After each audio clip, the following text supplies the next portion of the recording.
السلام علیکم ورحمۃ اللہ وبرکاتہ۔ دوستو کیسے ہیں آپ لوگ؟ بہت دنوں کے بعد پھر سے میں لے کر کے آیا ہوں آپ لوگوں کے لیے درخشاں اردو کلاس 10th کا یہ کلاس 7، اور بہت دنوں کے انتظار کے بعد میں آپ لوگوں کے لیے پھر سے لے کر کے حاضر ہو چکا ہوں۔ تو دوستو آئیے چلتے ہیں کلاس کی طرف، دیکھتے ہیں۔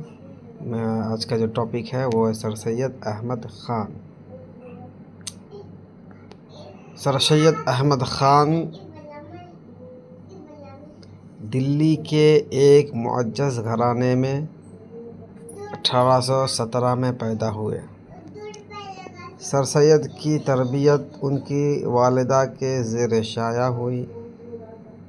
تحصیل علم کے بعد 1862 میں غازی پور میں انہوں نے ایک انجمن سائنٹیفک سوسائٹی کے نام سے بنائی۔ 1869 میں سر سید انگلستان یعنی انگلینڈ چلے گئے۔ واپس آ کر انہوں نے تہذیب الاخلاق نام سے ایک رسالہ جاری کیا، جس میں سماجی، تہذیبی اور ادبی مضامین شائع ہوتے تھے۔ دوستو سر سید احمد خان نے علی گڑھ میں ایک اسکول کھولا، جو 1879 میں محمدن اینگلو اور نیشنل اورینٹل کالج بنا اور پھر علی گڑھ مسلم یونیورسٹی کی شکل میں ابھر کر سامنے آیا۔ اگلا پوائنٹ کیا ہے؟ 1878 میں سر سید احمد خان کو کیا سر کا خطاب ملا۔ سر کا خطاب کا مطلب یہ ہوتا ہے کہ جب کوئی آدمی بہت اچھا کام کرتا ہے اور دیش کے لیے، تو دیش کی سرکار کی طرف سے اس کو ایک نام دیا جاتا ہے، جس کو خطاب کہا جاتا ہے۔ تو سر سید احمد خان کا جو سر ہے، یہ اس کو جو ہے ان کو خطاب میں ملا ہوا ہے، جو ان کے نام کا ایک حصہ بن گیا۔ سر سید احمد خان کی تصانیف میں آثار السنادید اور اسباب بغاوت ہند خاص طور پر اہمیت رکھتی ہے۔ اردو کی نئی علمی نثر کے بنیاد ڈالنے کے ساتھ ساتھ سر سید نے اردو میں مختصر مضمون نگاری کو فروغ دیا۔ لمبی تحریروں کی بجائے چند صفحات میں کام کی باتیں کہنے کا فن سر سید نے عام کیا۔ سر سید کی نثر میں وہی وزن اور وقار ہے جو ان کی شخصیت میں ہے۔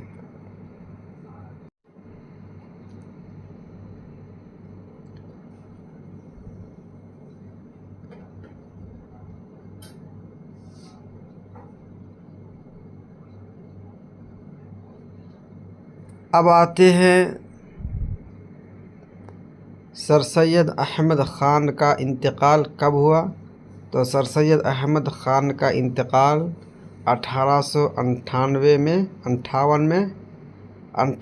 ہوا، یعنی 1898 میں ہوا، اور علی گڑھ مسلم یونیورسٹی میں دفن کیے گئے۔ تو بچوں، سر سید احمد خان کا جو تصانیف ہے، جو مضمون ہے ہمارے نصاب درخشاں اردو میں، اس کا نام کیا ہے؟ اس کا نام ہے ریا۔ ریا کا کیا مطلب ہوتا ہے؟ دکھلاوا، یعنی کوئی بھی کام لوگوں کو دکھلانے کے لیے جو کیا جاتا ہے اس کو کہتا ہے ریا۔ تو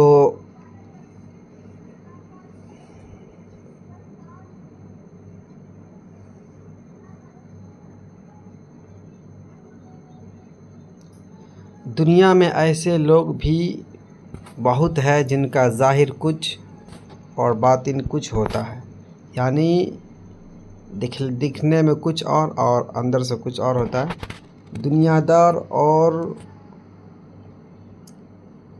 مشرب آدمی جس قدر کہ دراصل وہ بد ہے، اس سے زیادہ اپنے تئیں وہ بد بناتے ہیں۔ دینداری کی بناوٹ کرنے والے جس قدر کے ہوتے ہیں اس سے زیادہ نیک اپنے آپ کو جتلاتے ہیں۔ وہ تو دیندار کی ذرا سی باتوں سے بھی بھاگتے ہیں اور دن رات عشق و تماش بینی اور لچپنے کی باتوں کی، جن کو دراصل انہوں نے کی بھی نہیں، گپیں اڑاتے ہیں، اور یہ حضرت بے شمار گناہوں اور بدیوں کو ایک ظاہری دینداری کے پردہ میں چھپاتے ہیں اور نئی سٹی کی اچھل میں شکار کھیلتے ہیں۔ میں سمجھتا ہوں کہ یہ دونوں قسم کے آدمی چندانے بڑے نہیں ہیں، مگر ایک اور تیسرے قسم کے لوگ ہیں جو ان دونوں قسموں سے علیحدہ ہے، اور انہیں کا کچھ ذکر میں اس تحریر میں کرنا چاہتا ہوں۔ ان کی بناوٹ ایک اور عجیب ہی قسم کی ہے۔ وہ اپنی بناوٹ سے دنیا کے لوگوں ہی کو فریب نہیں دیتے، بلکہ اکثر خود آپ بھی دھوکہ میں پڑتے ہیں۔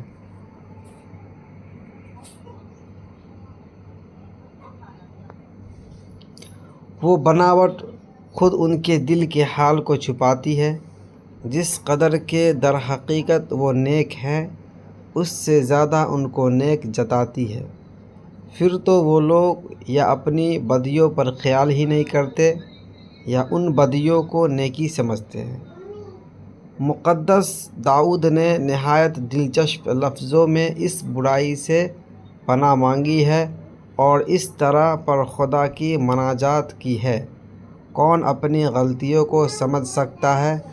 تو ہی مجھ کو میرے پوشیدہ عیبوں سے پاک کر۔ جو لوگ علانیہ بدی کرتے ہیں، مطلب ظاہری طور پر گناہ کرتے ہیں، اگر ان کو بدیوں اور گناہوں سے بچانے کے لیے نصیحت کی ضرورت ہے تو وہ لوگ جو در حقیقت موت کی راہ پر چلے ہیں اور اپنی تعین نیکی اور زندگی کے راستے پر سمجھتے ہیں، کس قدر رحم کے لائق ہیں اور کتنی نصیحت کے محتاج ہیں۔ بس میں چند قاعدے بیان کرنا چاہتا ہوں جن سے وہ بدیاں جو دل کے کونوں میں چھپی ہوتی ہے اور جن کے چھپے رہنے سے انسان اپنے دل کا سچا حال آپ نہیں جان سکتا، معلوم ہو سکے۔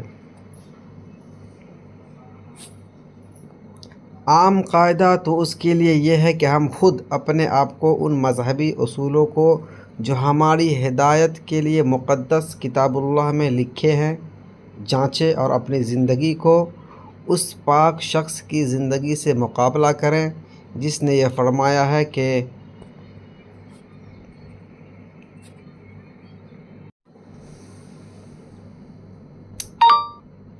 انا بشر مثلکم یوحی الی انما الہکم الہ واحد، کہ رسول اللہ صلی اللہ علیہ وسلم نے فرمایا، بلا شک میں تمہاری طرح انسان ہوں، پس میرے پاس وحی آتی ہے اور تمہارے پاس نہیں آتی، اور بے شک تمہارا معبود ایک ہے، اور جو اس درجہ کمال میں پہنچا جہاں تک انسان کا پہنچنا ممکن ہے، اور جس کی زندگی ہماری زندگی کے نمونہ ہے، اور جو اپنی پیروی کرنے والوں کے لیے بلکہ تمام دنیا کے لیے بڑا ہادی مطلب ہدایت دینے والا، ہدایت کے راستہ پر چلانے والا اور بہت بڑا دانا ساز ہے۔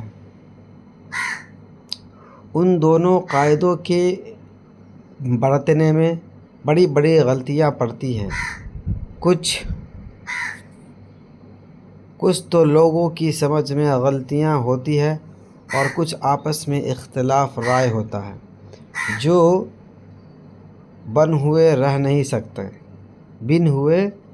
نہیں سکتے، اور کچھ زمانہ کے گزرنے سے ٹھیک حالت اور کیفیت ان واقعات کی جو گزرے معلوم نہیں ہو سکتی۔ اس لیے برخلاف اگلے مسلمان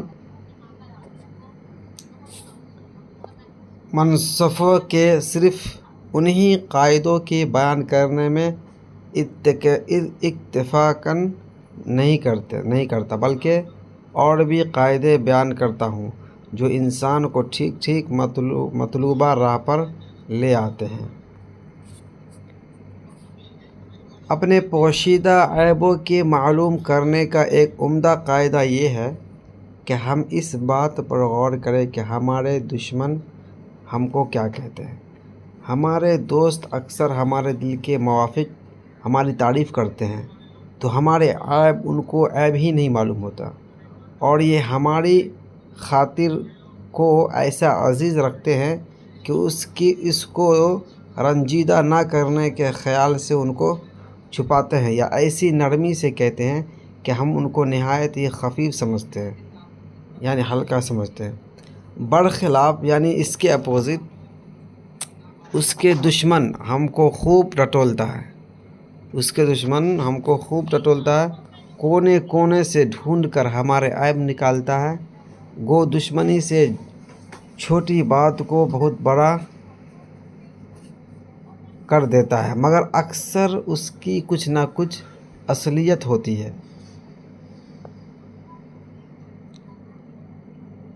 تانبا شد چیز کے مردم نگو، یہ فارسی لفظ ہے۔ اس کا جو ہے معنی کیا ہے کہ جب تھوڑی چیز ہوتی ہے تو اس کو بڑھایا جا سکتا ہے۔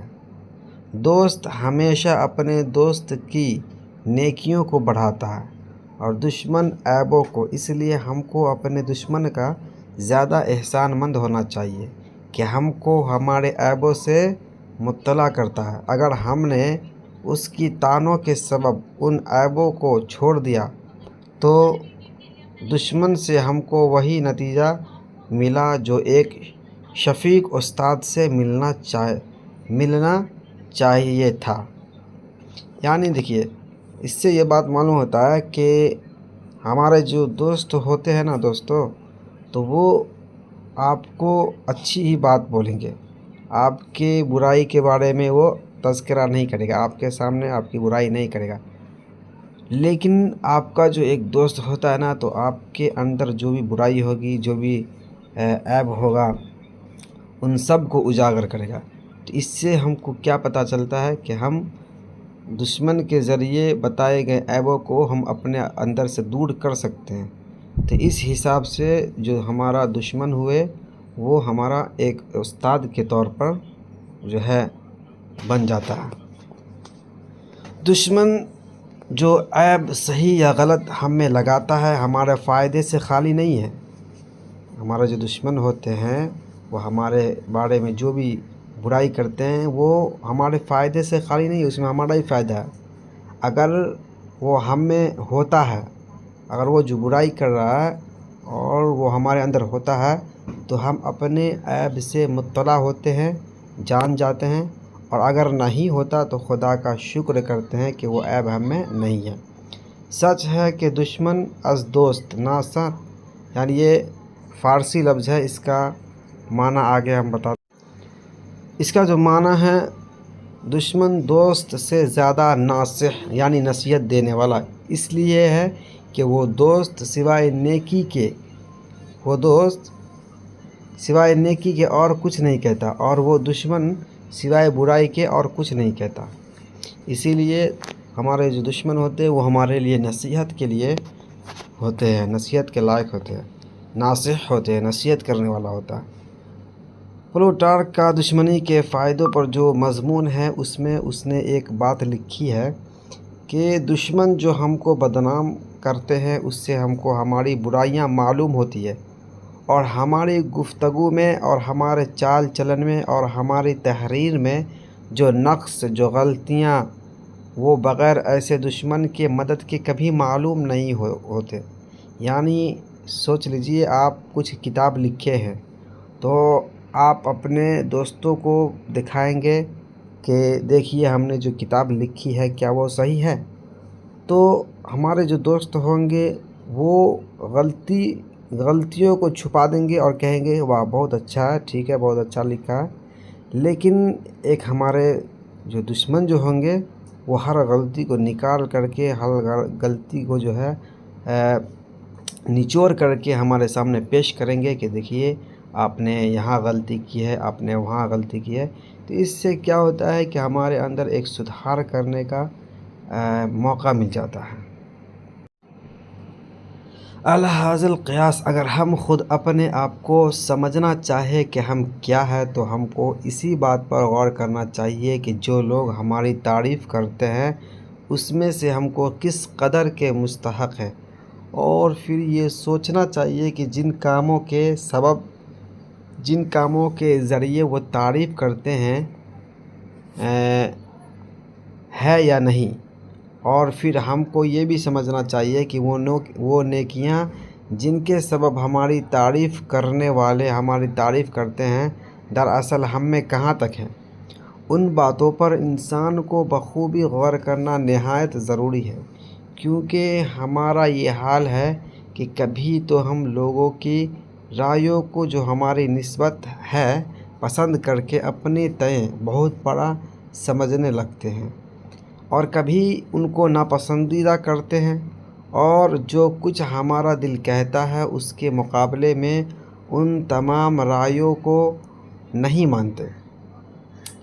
ہم کو ایسی نیکی پر بھی جس کو ہم نے اپنے خیال میں نیک سمجھا ہے مگر در حقیقت اس کی نیکی مشتبہ ہے، زیادہ اصرار نہیں کرنا چاہیے، بلکہ لوگوں کی رائیوں کو بھی نہایت قدر و منزلت کرنی چاہیے جو ہم سے اختلاف رکھتے ہیں، اور جو عقل مند اور نیک دل ہے، اور جس طرح ہم نیک دلی سے بات کہتے ہیں اسی طرح وہ بھی نیک دلی سے ہم سے مخالفت کرتے ہیں، مگر یہ بھی دیکھنا چاہیے کہ ان اختلاف کرنے والوں نے صرف آزادی رائے اور اس دلی نیکی سے بس کے سرچشمہ کی سود قدر نے ہر ایک انسان کے دل میں کھولی ہے۔ اختلاف کیا ہے؟ یا کسی بیرونی دباؤ یا پابندی، رسم و رواج اور تعصب اور تقلید نے ان کی دل کو پھیرا ہے، کیونکہ اگر یہ پچھلی بات اختلاف رائے کا سبب ہو تو وہ نہایت بے قدر ہو جاتی ہے۔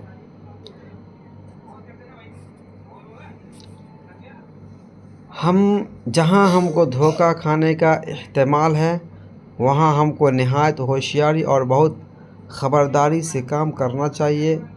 حد سے زیادہ سرگرمی اور تعصب اور کسی خاص فرقہ کو یا کسی خاص رائے کو لوگوں کو برا اور حقیر سمجھنا، یہ ایسی باتیں ہیں جن سے ہزاروں آفتیں پیدا ہوتی ہیں۔ وہ فی نفس ہی نہایت ہی بری ہے، گو کہ وہ ہم سے کمزور دل آدمیوں کو اچھی معلوم ہوتی ہے، مگر اس پر بھی خیال رکھنا چاہیے کہ ایسے لوگ بھی دنیا میں ہیں جو دینداری اور نیکی کے مشہور ہے، مگر نہایت لغو اور شیطانی اصولوں کو نیکی سمجھ کر اپنے دلوں میں اس کی جڑ گاڑ دی ہے۔ میں اس بات کو اقرار کرتا ہوں کہ میں نے آج تک کوئی ایسا عقل مند اور انصاف پسند شخص نہیں دیکھا جس میں پوری یہ سب باتیں ہوں اور پھر بھی گناہ سے پاک ہو۔ اسی طرح ہم کو ان کاموں سے بھی ڈرنا چاہیے جو انسان کے کمزور دل کے قدرتی بناوٹ سے یا کسی خاص شوق سے یا کسی خاص تعلیم کے اثر سے یا کسی اور سبب سے ہوتی ہے جس میں ہمارا دنیاوی فائدہ ہے۔ ایسی حالت میں انسان کی سمجھ نہایت آسانی سے حق بات کی طرف کیا ہوتا ہے؟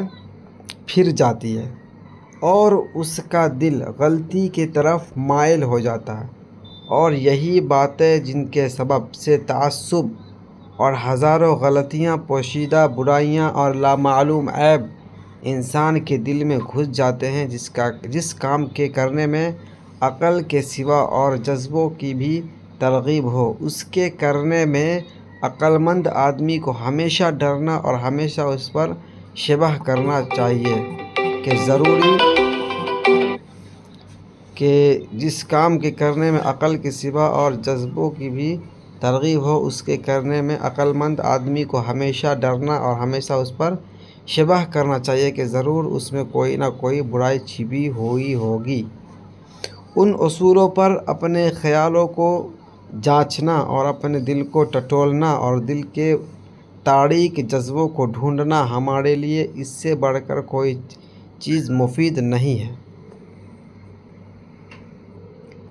اگر ہم اپنے دل میں ایسی مضبوط نیکی بٹھانی چاہیں جو قیامت کے دن ہمارے کام آئے، جس دن کے ہمارے بھیدوں کو جاننے والا ہمارے دل کو جانچے گا، جس کی عقل اور انصاف کی کچھ انتہا نہیں، تو ان اصولوں پر چلنے سے بہتر ہمارے لیے کوئی راہ نہیں ہے۔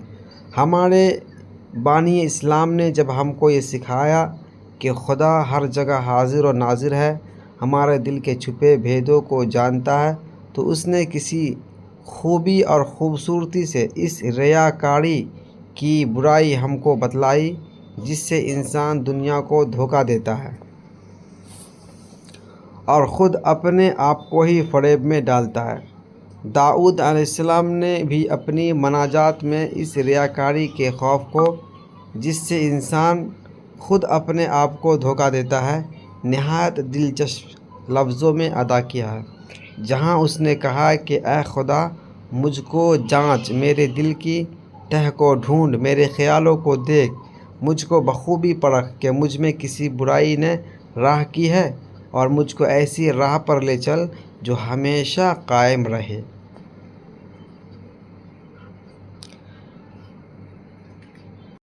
ابھی ہم لوگ پڑھ رہے تھے سر سید احمد خان کی لکھی ہوئی مضمون ریا۔ اس میں ہم نے بہت ساری باتوں کو سنا اور پڑھا اور دیکھا۔ تو دوستو اب آتے ہیں اس سے نکلنے والے چند الفاظ اور معنی کے طرف۔ تو سب سے پہلا معنی جو نکل کے آتا ہے وہ ہے رند۔ رند کا مطلب ہوتا ہے شرابی، یعنی شراب پینے والا۔ اس کا اگلا معنی لفظ ہے بد۔ بد کا معنی کیا ہوتا ہے؟ برا۔ اب دوستو آتے ہیں اگلا الفاظ کی طرف۔ اگلا لفظ جو ہمارے پاس ہے وہ ہے دیندار۔ دیندار کا مطلب کیا ہوتا ہے؟ مذہب پر عمل کرنے والا۔ کیا ہوتا ہے؟ مذہب پر عمل کرنے والا۔ اس کے بعد جو اگلا لفظ ہے وہ ہے تماش بینی۔ کیا ہے؟ تماش بینی یعنی تماشا دیکھنا۔ اس کے بعد جو اگلا لفظ ہے وہ ہے فریب۔ فریب کا معنی ہوتا ہے دھوکہ۔ اس کے بعد کیا ہے؟ در حقیقت۔ در حقیقت کا معنی کیا ہوتا ہے؟ حقیقت میں۔ اس کے بعد کیا ہے؟ مقدس۔ مقدس کا معنی ہوتا ہے پاک۔ اس کے بعد اگلا لفظ ہے مناجات۔ مناجات کا معنی کیا ہوتا ہے؟ خدا سے منظوم دعا۔ اس کے بعد جو اگلا لفظ ہے وہ ہے پوشیدہ۔ پوشیدہ کا معنی ہوتا ہے چھپا ہوا۔ اس کے بعد جو اگلا معنی ہے وہ کیا ہے؟ وہ ہادی۔ جیسے کہ میں نے بتایا تھا کہ ہادی کا مطلب ہوتا ہے ہدایت دینے والا۔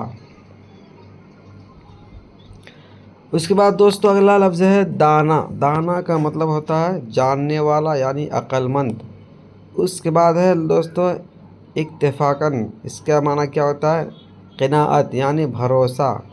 اس کے بعد اگلا معنی ہے، اگلا لفظ ہے مطلع کرنا یعنی اطلاع دینا، انفارمیشن دینا، جانکاری دینا۔ اور اس کے بعد جو اگلا معنی ہمارے پاس ہے وہ ہے شفیق۔ شفیق کا معنی ہوتا ہے شفقت و محبت کرنے والا۔ اس کے بعد جو اگلا لفظ ہے دوستو وہ ہے ناصح۔ ناصح کا مطلب ہوتا ہے نصیحت۔ اب آتے ہیں اگلے الفاظ کی طرف، دیکھتے ہیں دوستو۔ تو اگلا الفاظ ہے لفظ ہے نقص۔ نقص کا معنی کیا ہوتا ہے؟ کمی۔ اس کے بعد کیا ہے اگلا معنی؟ اگلا لفظ احتمال۔ احتمال کا معنی کیا ہوتا ہے؟ شک یعنی شک کرنا۔ اس کے بعد اگلا